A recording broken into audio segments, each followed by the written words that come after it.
Hello, faithful believers, family, and friends. It's good to be with you again as we come to share God's word and to share the truth that is found only in his word.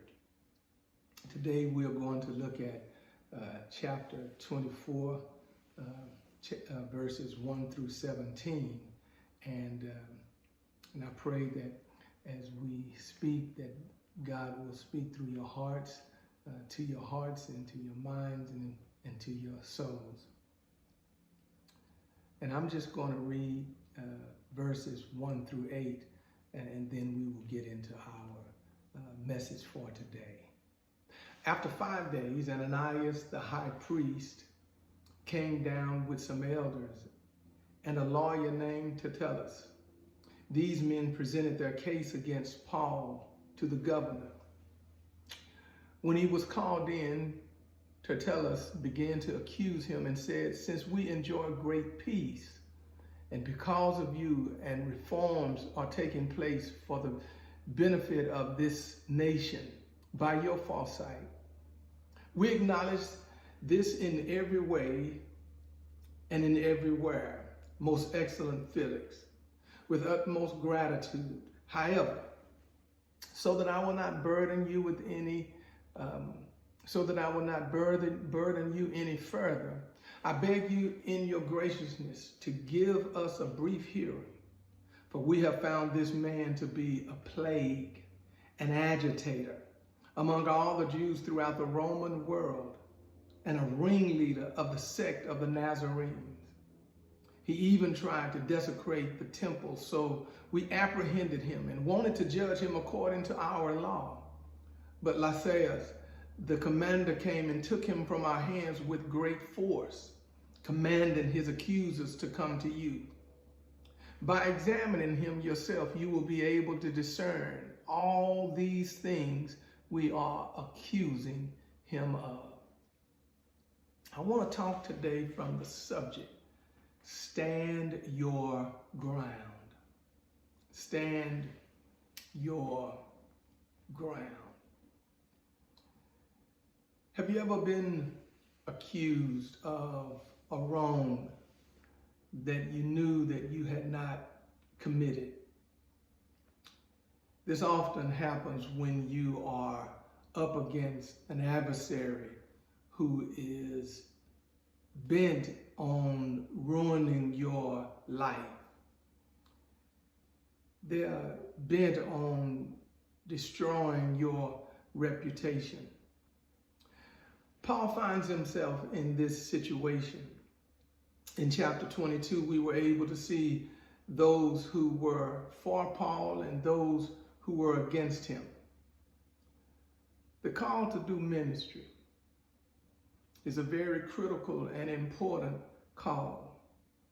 The call to do the work that God has assigned you is a noble and excellent work.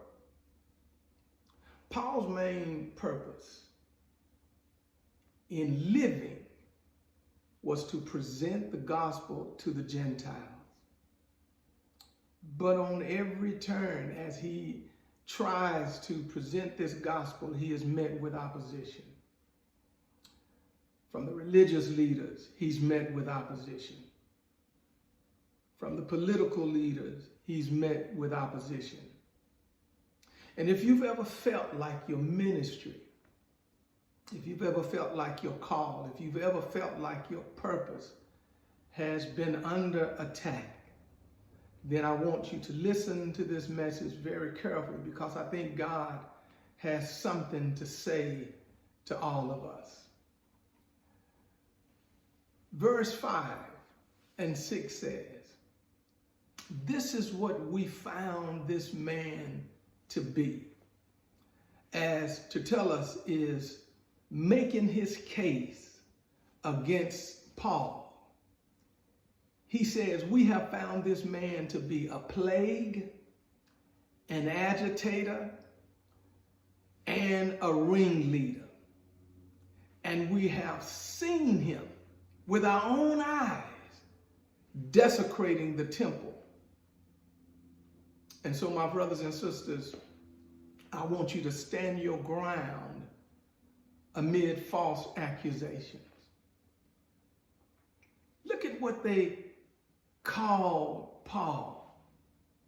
They call him a plague. They call him a person who sought out and seeks out to cause trouble. And so the first thing that I want to say is that you have to stand your ground amid false accusation. They were saying that Paul was a troublemaker. Now, out of all of the texts that we read, we see Paul helping. We see Paul admonishing. We see Paul encouraging. We see Paul rebuking. We never see him making or causing trouble.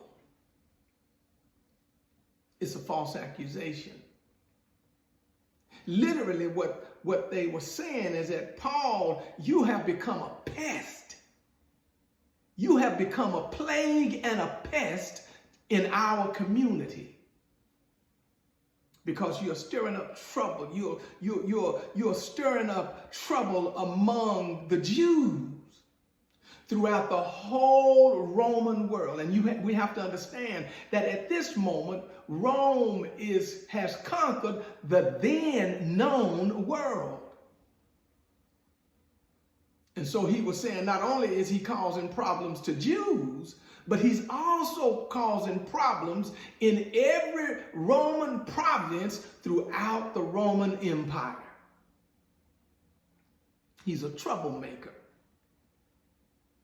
And brothers and sisters, sometimes in your ministry, sometimes in your way of exercising your right to call and be used by God, some will look at you and call you a troublemaker. He's a plague. But then they called him an agitator. He's someone who is rebelling against and engaging in insurrection. He's an agitator. He's getting in and causing friction. The reason why people are not getting along is because he's causing friction. He's causing trouble. He's causing agitation. He's the reason why. He is the cause of our problems. He is the cause of our weakness. He is the cause of our aches. He is the cause. He is a troublemaker and he is an agitator. He's revolting against Caesar. He's revolting against the high priest. He's revolting against those who love God. He's an agitator.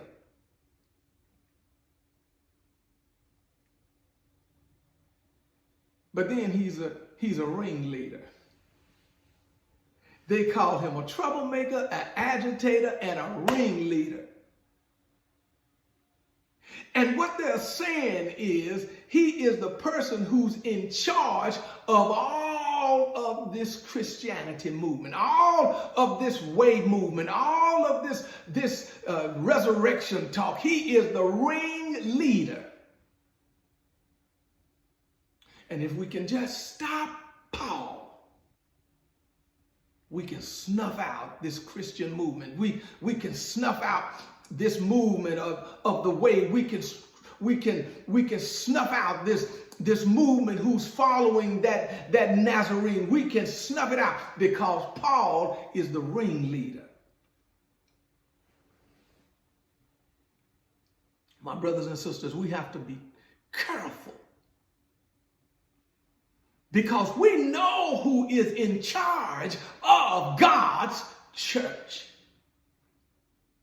Paul would make it claim. He said he would tell you, I'm not in charge. I only serve the one who called me. I only worship the one who has anointed me and placed me on a path to be able to speak to the masses of those who call themselves Gentiles so that they could be brought into faith. That's all I'm trying to do. I'm not the ringleader. I'm not the head. I'm just an apostle that was called by God. They called him a troublemaker. They called him an agitator. They called him a ringleader. And then they called him a blasphemer. They said this man is profane. He is desecrating the temple. He is blaspheming against the temple. He is profaning the temple. In other words, they were saying he's coming in and causing our worship. He is causing our rituals to be unclean. Because of what he believes, because of what he represents, because of who he is tearing down the principles of our faith. He is a troublemaker. He's an agitator. He's a ringleader, and he is a blasphemer. And people, brothers and sisters, they're out to cause that type of accusation even against you. He or she is nothing but a troublemaker. Stay clear of them. They are nothing but agitators. Stay clear of them. They are nothing but ringleaders. Stay clear of them. They are nothing but blasphemers. Stay clear of them. But you have to stand your ground. Now let me say this, brothers and sisters, there are troublemakers in the church. There are agitators in the church. There are ringleaders in the church. There are blasphemers in the church. But when you know that you are not one of them, you have to stand your ground and stand on the principles of the faith and the call to which Jesus has gifted you.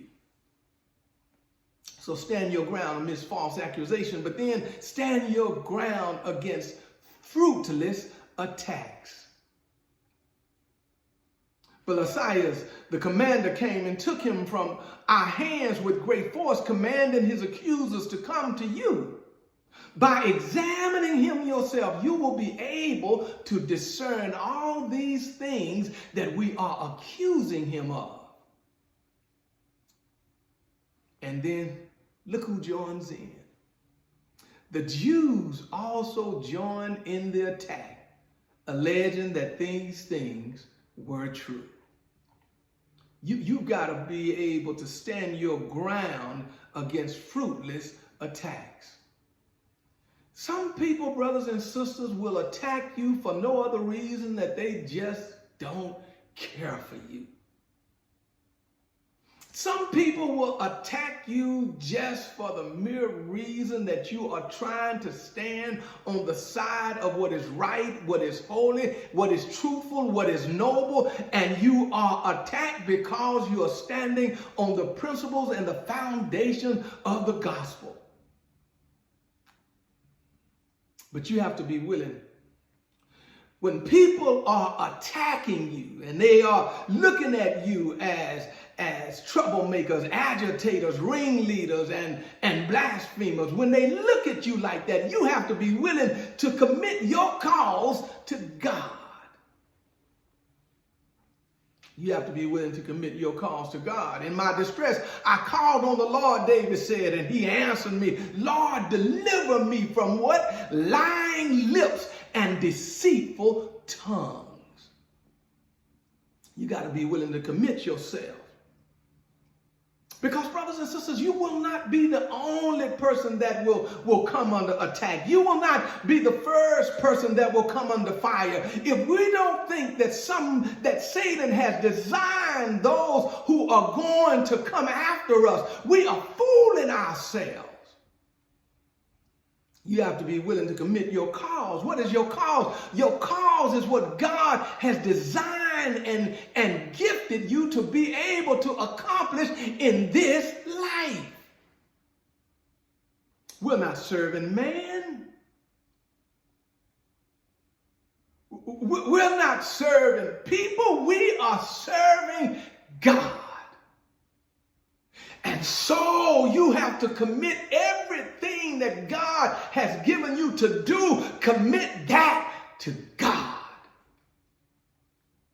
Commit your ministry to God. Commit your marriage to God. Commit your finances, your money to God. Commit everything that God has given you to bring him glory. Commit it to God.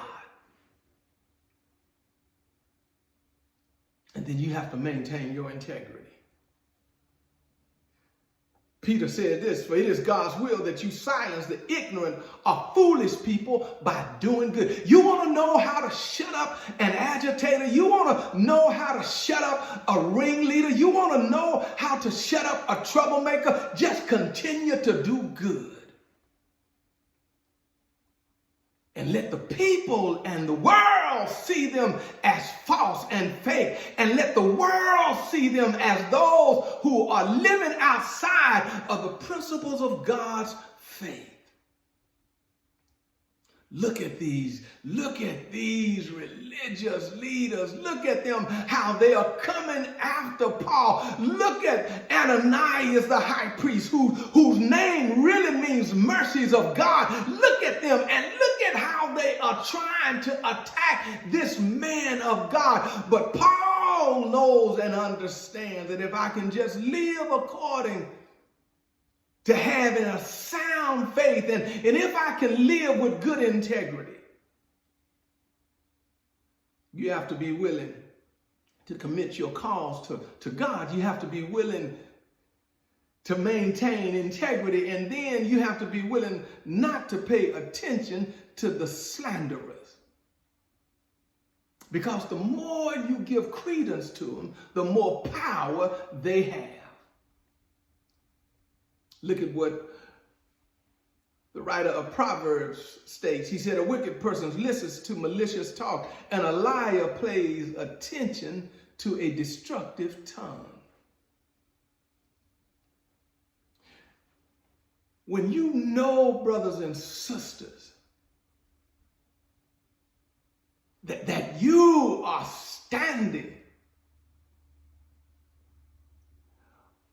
amid the grounds of false accusations, when you know that you stand on the grounds against fruitless attacks, you have one last thing to be able to do. And that is stand your ground on actual facts. Stand your ground on actual facts. This is what Paul responds. This is how Paul responds to this accusation. Look at what he says. But I confess to you, I worship my father's God according to the way, which they call a sect, believing all the things that are written in the law and in the prophets. And I have a hope in God, which these men themselves also accept, that there is going to be a resurrection, both of the righteous and the unrighteous. And I always do my best to have a clear conscience toward God and man. After many years, I came bearing charitable gifts and offering to my nation. You have to stand your grounds on the actual facts of your ministry, of what God has gifted you to do. You got to stand on that principle. So what did he say? What did he say? He said, I'm not an agitator. He said, I'm a worshiper. These men in that 23rd chapter he said, these men went to the chief priests and elders and said, we have bound ourselves under a solemn curse that we won't eat anything until we have killed Paul. But Paul says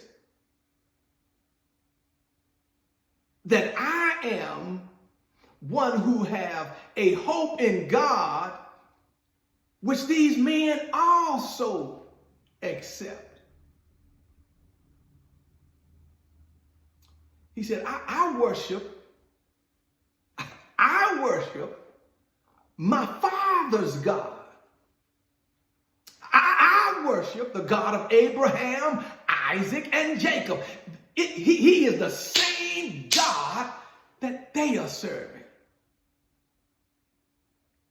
But I'm worshiping him according to the way. And that's the problem they have with me. I'm worshiping him according to Jesus Christ. I'm worshiping him according to the one who died for me. I'm worshiping him according to the one who shed his blood for me. I'm worshiping him according to the one who knocked me off of my beast and reconstructed my life and redirected my way. I'm worshiping God, the same God that David served. I'm worshiping him, the same God that Ezekiel prophesied about. I'm worshiping him, the same God that took Moses and led him down into Egypt to bring his people, to bring our people out of bondage from Egypt. I'm worshiping that God. I'm just worshiping the God that has been truly revealed for who he is. So I'm a worshiper. That's the fact. That's the fact of who I am. I am a worshiper, but then I am a minister and a server. I have a hope in God, which these men themselves also accept, that there is going to be a resurrection, both of the righteous and the unrighteous. It is my principal duty, it is my principal mission to bring this message to the Gentiles. I'm a minister and a server. I'm not a ringleader. I am a believer. I am a believer in the one who died, who has given the power of the resurrection, both of the living and the dead. I'm not the ringleader. I know who the head of this movement is. I know who the ringleader of this movement is. His name is Jesus. He's the one he's the one who we get our orders from. He's the one who is leading and directing us. He is the one. I'm just a believer. That's the fact. But God did choose me. He did anoint me. He did set me on a path. He did set me down a road. He did anoint and direct me. He is forming and equipping me. He is that one. I am. I may not be the ringleader, but I am a believer. And you say that I've been trying to profane. You say that I've been trying to blaspheme. I'm not a blasphemer. He says, check the record. He said, I have a good conscience. He said, check the records. I have a good conscience toward God and man. After many years, look at it, check the record. Look at what I brought. I brought gifts. I brought charitable gifts and offerings to my people, to my nation. I'm not a blasphemer. I'm a giver. I've said on many occasions that I worked my way through this ministry. I have given my life through this ministry. He says that I have, so that there wouldn't be any burden. I've done what I've needed to do. So don't say that I've tried to profane. Don't say that I've tried to blaspheme. You got to stand your grounds on the actual facts. And that's what God is asking us to do. When we are under attack, when we are being leveled to the ground by malicious words, he's saying, stand your ground amid liars, against false accusations. Stand your ground against fruitless attacks, attacks that will never lead anywhere. They won't stop you from preaching. It won't stop you from teaching. It won't stop you from singing. It won't stop you from giving acts of charity. It won't stop you from doing what God has called you to do. You just keep working. And then stand your ground on the actual facts. Listen, you know who you are. You know what God has equipped you to do. You know what God has designed for you to do. But there will be people in this world that will plot out against you. They will call you troublemakers. They will call you agitators. They will call you ringleaders. They will call you blasphemers. But you know who you are. So continue to stand your ground. I pray that your hearts have been changed. I pray that your minds have been renewed. And I pray that your souls have been revived. I pray that God's blessings be upon each of you. May God bless you and keep you is my prayer.